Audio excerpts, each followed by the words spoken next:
Olá, pessoal! Saudações eletrofisiológicas e rítmicas a todos vocês. Eu sou Alexander Dalforno, o coordenador da Educação Médica Continuada da Clínica Ritmo, e hoje é dia de reunião científica semanal. O assunto é ablação de fibrilação atrial em pacientes idosos.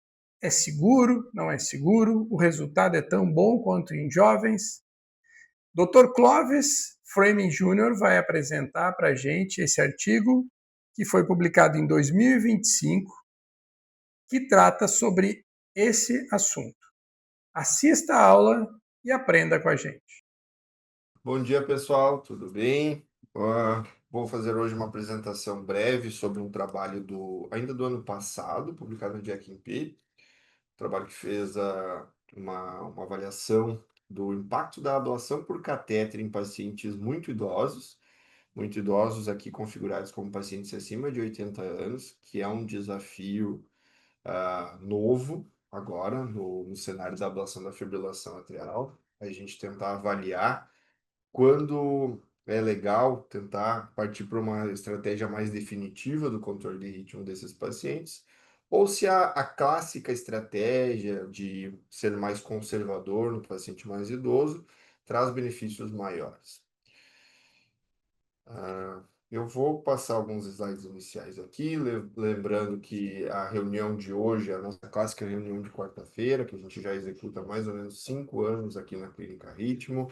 Tem o horário de início todas as quartas-feiras às 7h17, que a gente busca trazer temas atuais para fazer uma integração com o pessoal da cardiologia, o pessoal da residência médica do Instituto, trazendo uma conversa com o eletrofisiologista, que é uma área mais especializada da cardiologia, uma outra especialidade da cardiologia, e que a gente possa desenvolver os principais temas da atualidade. A gente também deixa o convite para entrar na nossa página do YouTube, acessar as nossas aulas já gravadas. Quem puder curtir, dar o like, comentar, trazer dúvidas, possíveis temas para a gente discutir no futuro são sempre bem-vindos.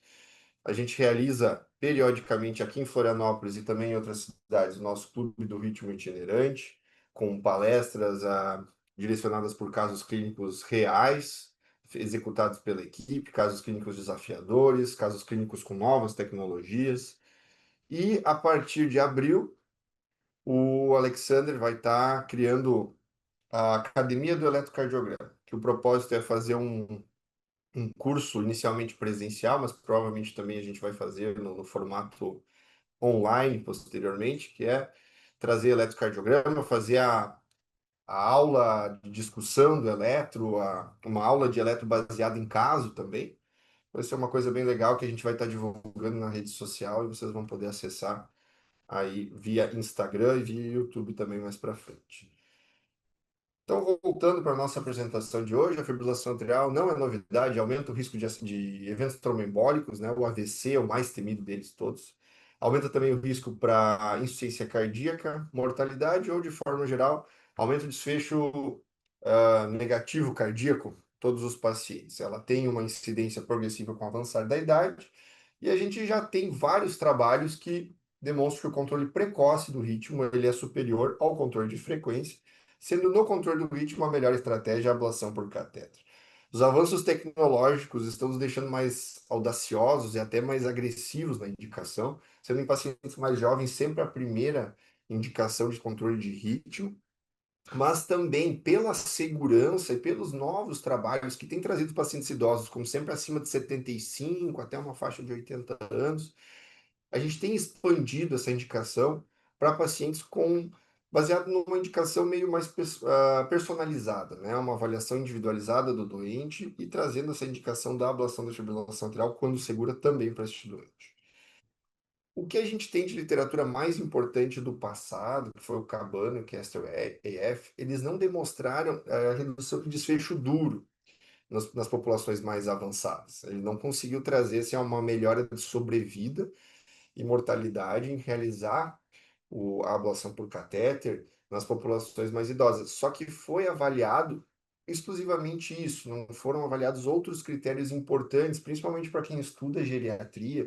Existem outros critérios funcionais na área da geriatria que é importante avaliar para a gente ter uma noção maior do impacto de uma certa medida nesse perfil de paciente, né? Então, por haver essa subavaliação do impacto do controle da fibrilação atrial na população maior ou igual a 80 anos, que é a população que vai ter a maior incidência da doença, é uma faixa que a fibrilação atrial é bastante prevalente, são necessários trabalhos com uma avaliação desses desfechos, né? E qualidade de vida, capacidade funcional, impacto na hemoglobina, na função renal, sangramento, porque quando eu tenho um controle adequado da fibrilação atrial, eu posso também pensar em remover meu anticoagulante, pensar em outra estratégia para tentar remover o anticoagulante e reduzir todos os impactos do uso crônico do anticoagulante nesse paciente. O objetivo do trabalho foi, basicamente, avaliar a eficácia clínica da ablação por catéter comparada ao tratamento conservador, que é o dito utilização de medicações, né? Medicamentos antiarrítmicos, com dores de frequência, somados aos anticoagulantes em pacientes considerados muito idosos, são aqueles com mais ou 80 anos, que tinham fibrilação atrial não valvular. A metodologia, que foi um trabalho observacional, prospectivo, multicêntrico, no Japão. Foram até 47 hospitais que avaliaram. Desses 47 hospitais, 15 hospitais não tinham disponível o procedimento de ablação, certo? Então, todos os pacientes desses hospitais em específico iam para o tratamento clínico.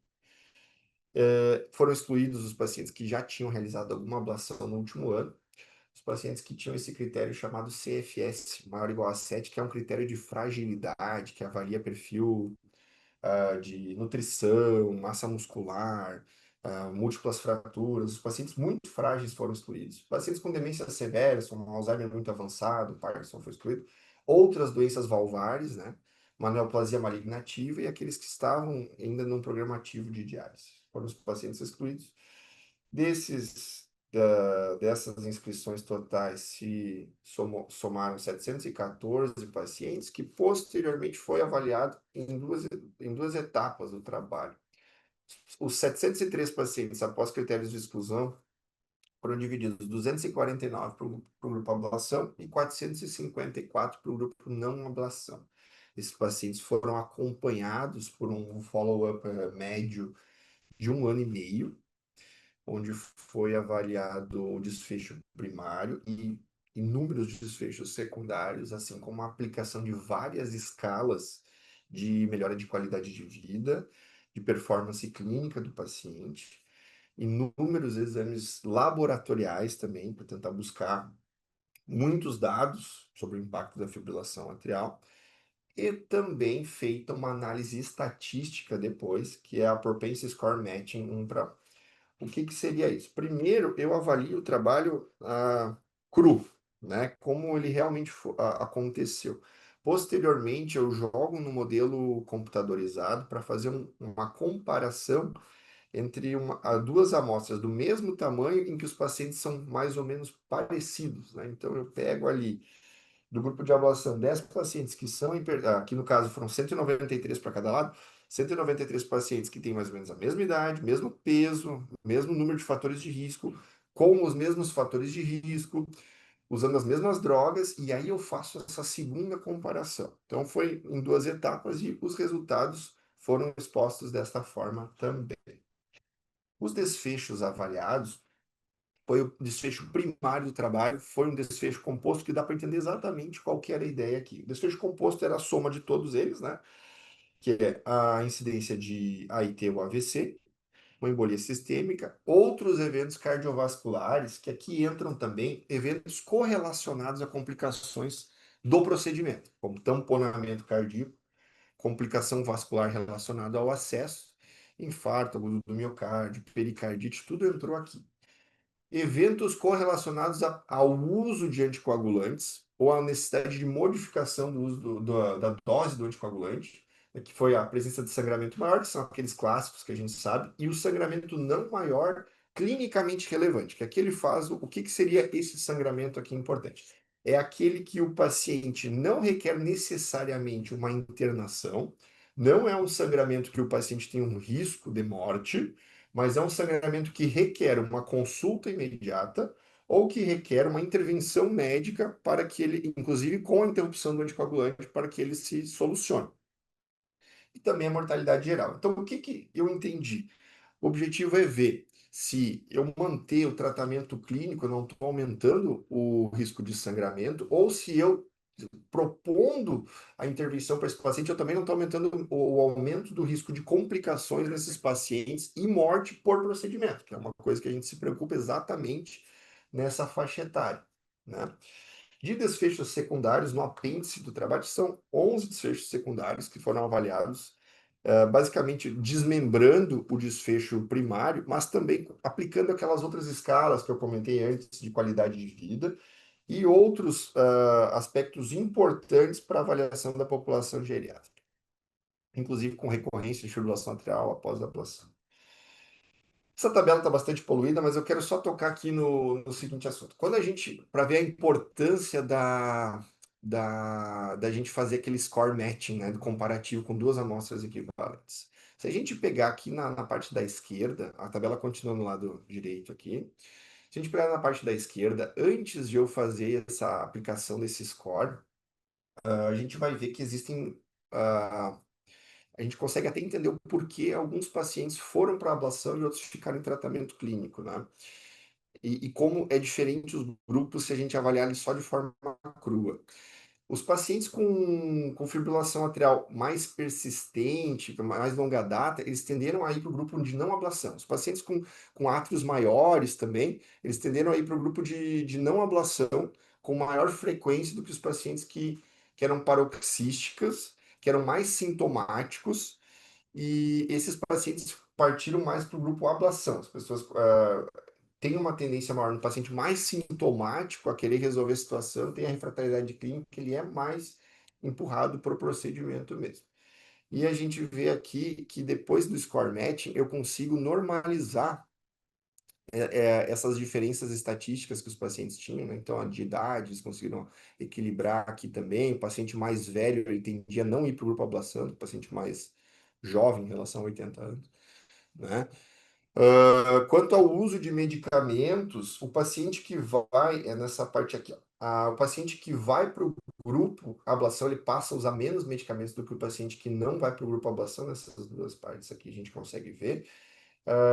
Anticoagulação oral caprichado, né? Praticamente 100% dos pacientes usando anticoagulante oral. E um detalhe que a maior parte dos pacientes tinha fração de ejeção normal em todo o trabalho, tá? Mas para a gente poder fazer essa homogeneização da amostra, uma avaliação adequada, que é uma faixa etária bastante difícil de a gente fazer uma avaliação, então são muitas comorbidades, são muitas variantes, há necessidade de aplicação desse score, tá? O resultado, ao meu ver, ele foi frustrante, mas principalmente ocorreu esse resultado por conta do curto follow-up, 1 ano e meio de avaliação dos pacientes, certo? Houve uma tendência ao grupo de não ablação, grupo de tratamento clínico, ter mais eventos, né, do desfecho primário e desfecho secundário em relação aos pacientes que foram submetidos à ablação. Porém, o intervalo de confiança cruzou a linha, né, da relevância clínica e todos os P's ficaram como não significativa a diferença de resultados. Inclusive no grupo dos pacientes que com o score matching, que após aquela comparação, após a homogeneização dos grupos, também houve o mesmo resultado. Então, para não. Eles acabaram fazendo uma segunda análise, depois do score match, eles acabaram fazendo uma segunda análise multivariada, fizeram aquelas reduções de Cox, cálculos estatísticos, e encontraram que quando a gente ajusta por perfil de insuficiência cardíaca e nutrição do paciente, que aí eles acabaram utilizando os critérios de albumina sérica, NT-proBNP, neste caso, a realizar a ablação, houve uma diferença significativa. Fazer a ablação no paciente idoso, após essas múltiplas análises multivariadas, acabou realizando um impacto de redução de desfecho primário em até 56% dos casos. Tá? Mas que nem eu disse, havia uma tendência, a curva logo abriu. Se talvez continuasse acompanhando, ou se a amostra fosse maior, provavelmente o trabalho seria significativo. Mas é bem complexo a gente fazer um follow-up longo numa população nonagenária. Né? O que foi prontamente impactante e significativo foi a redução de desfecho de sangramento. Mas também lembrar que estamos falando de uma população asiática, que tem uma propensão maior de sangramento com anticoagulantes, independente de qual, e houve uma diferença, houve uma menor taxa de sangramento nos pacientes que foram para a ablação do que os que não foram. Mas também foram números bastante pequenos. Houve a mesma tendência de favorecer a ablação na análise de subgrupo, sempre os pacientes iriam melhor, mas o intervalo de confiança, mais uma vez, por esses mesmos aspectos que eu comentei antes, trabalho muito curto, uma população muito pequena, ele não chegou a ter um impacto significativo. E quanto a controle sintomático, foi muito melhor o controle sintomático dos pacientes que foram para a ablação. Mas, mais uma vez, também foi trazido isso na discussão do artigo. Os pacientes que iam para a ablação eram pacientes mais sintomáticos. Então, obviamente, vão ser pacientes que vão ter uma melhora do controle dos sintomas após a ablação, até porque a taxa de recorrência foi bastante baixa no trabalho. Então, a gente vê aqui no gráfico apresentado uma redução de 40% nas queixas de. A gente vê azul escuro, então, e azul claro, são os pacientes que fizeram ablação, o amarelo e o laranja são os pacientes que foram para o grupo controle. A redução nas queixas de palpitação foi de 40% nos pacientes que foram para a ablação, e aqueles que. E foi também 40% a melhor dos pacientes que passaram a referir que não tinham mais nenhum sintoma após a ablação, em relação ao paciente que passou a ter um controle mais restrito, controle clínico mais restrito, com mais medicações, ele teve uma melhora só de 13% na percepção de sintomas. Todos foram dados significativamente com significância estatística, então a ablação controla mais sintomas nessa população também, que também vai trazer, logicamente, uma melhora da qualidade de vida. As escalas avaliadas as escalas geriátricas de qualidade de vida trouxeram também resultados favoráveis praticamente em todos os aspectos para o grupo ablação. Então, a gente teve um resultado melhor no Health State Index, que é um índice que vai avaliar realmente qualidade de vida, que é aquela sensação de melhor condição física, eu tenho uma maior capacidade, uma maior segurança. Ele teve uma melhora significativa na qualidade de vida dos pacientes. Essa Visual Analog Scale aqui é tipo a escala de dor que se aplica nos hospitais, de 0 a 10, coloca uma régua, como que tu considera os teus sintomas, zeros nenhum sintoma e 10 sintomas. Então, quando eu comparo o grupo não ablação com ablação, o grupo ablação teve uma melhora sintomática também nessa escala. O Mini-Mental foi muito melhor em um ano dos pacientes que fizeram ablação do que não fizeram. Não houve diferença quanto à fragilidade do paciente, que aí a gente vai ter um problema que não é só de origem pelo procedimento, tem outras coisas que vão influenciar nisso aqui. O GNRI Score é um score que avalia a nutrição dos pacientes. Também eu não vejo um impacto muito imediatamente visível nisso aqui, mas parece que os pacientes tiveram uma nutrição melhor depois de fazer a ablação do que não a ablação. Houve uma redução significativa no NT-proBNP em quem fez a ablação e uma redução também do tamanho do lábio. Então, a figura final clássica do Jack P traz essa importância em considerar a ablação para fibrilação atrial, mesmo em pacientes acima de 80 anos. A gente pensar numa conduta individualizada, né? Quando existem idosos de 80 anos mais frágeis, mais emagrecidos, com mais comorbidades, em que o procedimento pode ser de fato um problema, e existem pacientes com mais de 80 anos que têm uma boa vida de relação, que têm uma boa atividade física, e esse paciente ele não pode ser negligenciado, que talvez o procedimento de ablação ele traga uma longevidade para ele com uma maior atividade neurológica, física e deixe ele em condições melhores do que simplesmente o tratamento clínico, que a gente sabe que o desfecho do tratamento clínico ele é inferior à ablação no longo prazo. Tá? Mais uma vez, obrigado pela presença de todos. Deixo aqui mais uma vez o arroba da Clínica Ritmo, para vocês acessarem depois as nossas aulas lá no YouTube. A gente vai fazer provavelmente uma divulgação no Instagram também. E eu abro agora para as perguntas. Muito obrigado.